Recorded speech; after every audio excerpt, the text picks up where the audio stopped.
Hey guys, thanks for joining me for this quick video. This is going to be a look at Amazon's Blink outdoor security camera setup. Now this is a 3-camera system here. This is not a sponsored video. I bought this with my own money during Prime Days. I got a great deal on it. It's $150 for the 3-camera kit. I think normally they're $250, so pretty good discount I got from Prime Days. But that said, I already have a Arlo camera system here. And this is very similar, and there are a number of cameras in the space. So I want to find out how well this camera sort of matches up to this other system. How easy is it to set up? What is the general user experience like? And how good is the video quality, and what kind of range does it have? So we'll get into all those things in a bit and find out if this might be something you should consider. Let's check it out.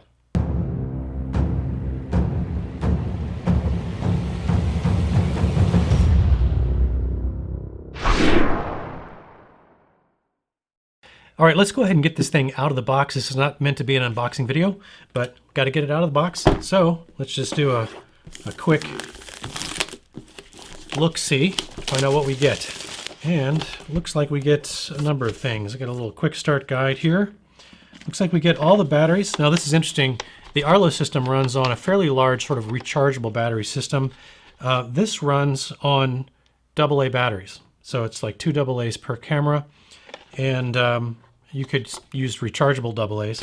So there's one of the cameras, and looks like it's got some, weatherization port covers on the back. So nice and compact. Looks like, so you get 3 of these in the box, and you get some mounting adapters here. So these are screw-in mounting adapters. I'm not sure how they attach yet, whether they're magnetic or what. Well, we'll find out. And so you get 3 of those adapters. And then you get the sync module. I think this is a Series 2 sync module. So you can actually, this has a USB port on it. And as I understand it, you can put a memory stick in here so that you can save files locally. And then you also have the alternative option to pay a subscription fee to upload files to the cloud so they're off-site completely. I'm not probably going to bother with that, but I'll put the information up here at some point for you to look at if you're interested, or I'll obviously put links below. But this is necessary so that all your cameras can talk to the app in one spot, and so that you can also offload files locally. Little charge cable for a standard USB type A. Comes with the screws for the mounting. Another little instruction booklet for the sync module. And the batteries, as I mentioned. So this is the complete contents of what you get in the box. All right, so it's going to take me a little bit of time. I'm going to have to download the app. I actually got an email from Amazon right after I placed the order of this, before it actually arrived. I'll put that up here, giving me the basic steps for setup. And as you can see here, there's really not much to it. 3 fundamental steps. And one of those is getting the app. So we'll take a look at the app as well, and take a look at the setup and get a feel for what the user experience is for this product. All right, so let's jump forward and see how that works. All right, so it's been about 5 weeks now since I installed this Blink camera system. And it did come with a 30-day cloud storage sort of subscription trial plan, and I have just let that lapse. So since the last week or so, I've been operating just on the USB storage, but I'll show you kind of what that looks like in the app here in just a minute. I wanted to give you a quick look at a sort of side-by-side comparison. These 2 cameras have very different front-facing profiles. You can see the Blink is a little bit wider than the Arlo is from the front. But they both are black, which makes them nice and inconspicuous in a lot of settings.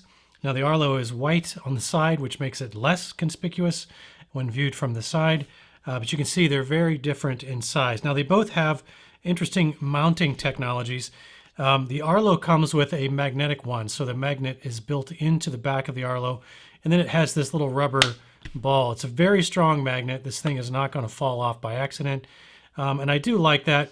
It's a single kind of, almost like a picture hanging screw is like what you would do with this particular unit here for inside mounting. But it does give you the ability to then position the camera however you want to position it. So I kind of like that. The Blink is really designed for indoor and outdoor use, as is the Arlo. But the camera mount here is really, it's a compression fitting, so you have to sort of snap it on. And then to change the batteries, you have to unsnap it. And then it just sort of pops off like that. Then you unscrew the back panel and you change the 2 AA batteries. Now that's something else I wanted to point out real quick. This has a rechargeable battery that comes with it. It's a block. So to recharge this, you effectively have to either take the entire camera out and plug it in somewhere and give it a power source to recharge the battery. So you're basically taking a camera out of rotation for some period of time. Or you can, if you've got a spare camera on the inside that is plugged in, you can put a spare battery, if you happen to have one, into that camera, charge it, and then just swap the batteries out and kind of leave the outdoor one in place, which is typically what I do. But I typically get about, I would say, 6 to 8 months battery time out of these, which is pretty good. Now, Amazon says the Blink cameras will last about up to 2 years on a AA battery. I think that's probably wishful thinking. If I can get 6 months out of this, I'll be very happy, because it's very easy to pull these down, as I mentioned, and just swap them out. Now, I'm not using the rechargeable AA's at this point. I'm just using the ones that it came with. So we'll see how long it actually lasts under real-world use, and I'll eventually update. I'll pin a comment at some point when I get a feel for how long these batteries are lasting under what I would consider normal use. So, but in addition to the difference in the form factor of the cameras themselves, there's a pretty significant difference in the form factor of the hubs. Now, the Arlo hub, I'll put it up here, a picture of it. You can see next to my hand, it's fairly large. It's kind of the size of a small internet router. The sync module, the hub for the Blink cameras, as you can see, is actually just a bit smaller than the cameras themselves.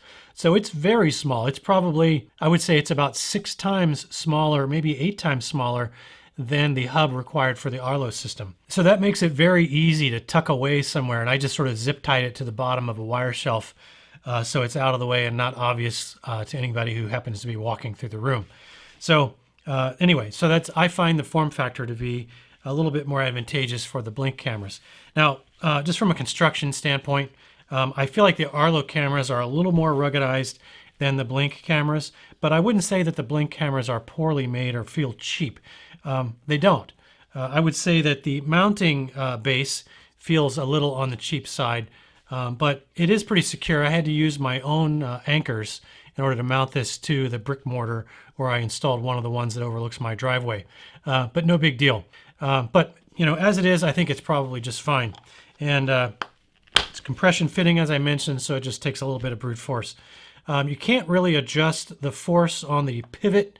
You can't do that on the Arlo either, but I think it's sufficient for it to hold its position in pretty much any condition unless it gets bumped, in which case it could get easily knocked out of alignment to however you had it aligned. But anyway, let's jump in and check out the app and see how that works. All right, so if we jump into the Blink app, right away you notice it does have biometric authentication, which is cool. I've got 3 cameras on my system, so we see 3 thumbnails for each of the camera feeds available. If I want to go to a live feed, I just click on the little camera icon in the lower left-hand corner of the thumbnail, and it takes a couple of seconds, and now I'm looking at a live feed. I can turn this sideways, and it'll rescale, and then I can zoom in, pinch and zoom on the live feed if I want. So that's pretty nice. All right, so if I close out of this and I go back to my home screen here, if I want to go and adjust settings, I can do that with this little icon in the upper right-hand corner. Give the device a name. It only gives me OK for battery status. I really wish it gave me a little more granularity than that. Say a percentage would be really nice. This does give me a temperature of this particular camera, which is cool. The Arlo system does not do that.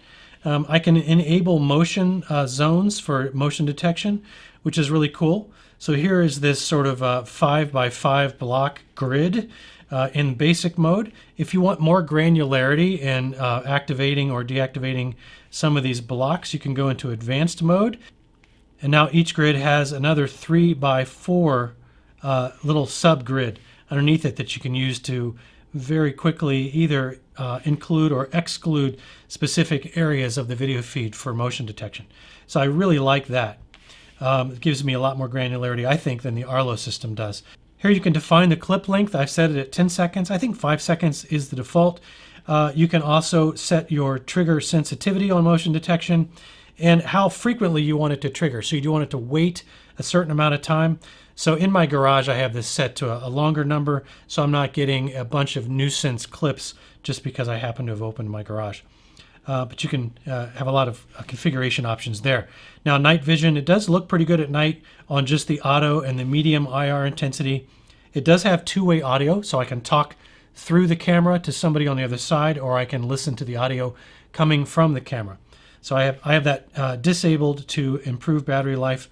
And then under video quality, I have it set to best, which is full HD at 1080p. Standard, I believe, is 720p. And then saver is something less than that, something like 400 and whatever that number is. So typically, the best quality you can get out of this is 1080p, which is comparable to the top quality you can get out of those Gen 2 Arlo cameras as well. At the bottom, it shows you what your firmware is, whether or not you need to update it, and then what your signal to the Wi-Fi and signal to the sync module is. So that's all very handy information, very concise to configure. Now, if I go back out and I want to look at the current events that it's captured, you can see I have cloud because I have that 30-day cloud trial that I have now let that lapse. But you can see I have all the thumbnails here for the cloud, and the videos are basically titled based on the camera name, which is what you would expect. Now, if I go over here, this is the from the sync module from my USB capture or USB memory stick. And when these load, you can see it took just a minute for those to load. It doesn't give you the thumbnails, which I find interesting. So in order to actually see, I can click on a particular item, and it says, it said just a moment there that it'd take a couple of seconds because it is loading from the USB. So it does take a second. Now, it literally is just a couple of seconds, so it's not a big deal. So there's a motion sensor in my garage. If I play a video from the cloud storage, just to give you a comparison, it loads pretty much right away. In this case, I had some kind of a delivery. So you can see it's pretty good whether you're using the USB or the cloud. Now, if I happen to click on a live feed and I want to store that, it only allows you to capture live feed if you're using the cloud subscription, which I am not doing. So anyway, that gives you a pretty good cross-section of the Blink app. Let's take a really quick look and see how that looks compared to the Arlo app. So here's the Arlo app, which also has biometric authentication as well. It looks very simple. I have 4 cameras on my Arlo system. I can go to a live feed. It does very much the same thing and allows me to pinch and zoom and all that sort of stuff. So you can see it's taking a moment here. I have sound enabled, as you can hear, on the Arlo. This particular camera is a 720p camera, not a 1080. So I'll go ahead and stop that. If I go into the options here, you can see the options are very similar. I do get better granularity on the battery indicator. You can turn the camera LED on and off when it's recording, just like the Blink has the same option. And you can define other things, it's basically the same configuration options that you get on the Blink. So hopefully that gives you a pretty good cross comparison of the app experience between the Arlo and the Blink. Okay, so some quick final conclusions on this. Now, the list price or the standard price on this, as you can see from Amazon, is $249 for the 3 camera set. Now, I got lucky. I got it for $149 during Prime Day, so it was $100 off. And I really can't complain about that. That's a pretty phenomenal deal, $150 for a 3 camera set. But even at list price, $249 is substantially less expensive than the Arlo option. You can see the Arlo option is nearly $400 for the comparable 3 camera kit. This is the Gen 2 Arlo, similar resolutions, capable of up to 1080 recording. From a range standpoint, I didn't really talk about this earlier, but I did test putting this all the way out by my mailbox, which is a solid 100 feet from the house. I was able to actually get it to sync to the sync module that was located indoors. Now, it was a little bit choppy. I didn't have, it took a little longer to load, but even at 100 feet, I was able to sync that. So that's not a use case that I'm going to rely on, but just for reference, you might be able to get away with as much as 100 feet between the camera and the sync module located indoors. So my final conclusion on this is that I think if I were doing this over again, the Blink camera system is probably the way that I would go. The individual cameras from Arlo are a bit more expensive if you want to add them. And as I mentioned before, you can only put 5 on the Arlo hub, and you can put up to 10 on the Blink hub, on the Blink sync module. And so it's very easy to add additional cameras really with both systems, but it's a little more expensive to do it on the Arlo, and it's more expensive on the outset. So I really think the Blink system is very good. Now, as far as the Alexa integration, if you don't have one of the Echo shows, I think it's called, or the Echo with the display on it, the video display, you really won't get any value out of the Echo or Amazon Alexa integration with these particular devices. You really do need that video screen on the Amazon Echo device in order to be able to utilize that. So that said, I think the Blink camera system from Amazon is definitely worth a look if you're in the market for something relatively inexpensive and very easy and wireless for implementation, something very quick to get up and running on. So I hope that information has been helpful to you. If it was, please consider giving us a thumbs up. It really does help with the YouTube algorithm. And consider subscribing if you're not already a subscriber. All that nonsense, I won't bore you any further. Thanks for sticking around all the way to the end, if in fact you did. And I do hope to see you in the next video. And until then, have fun out there.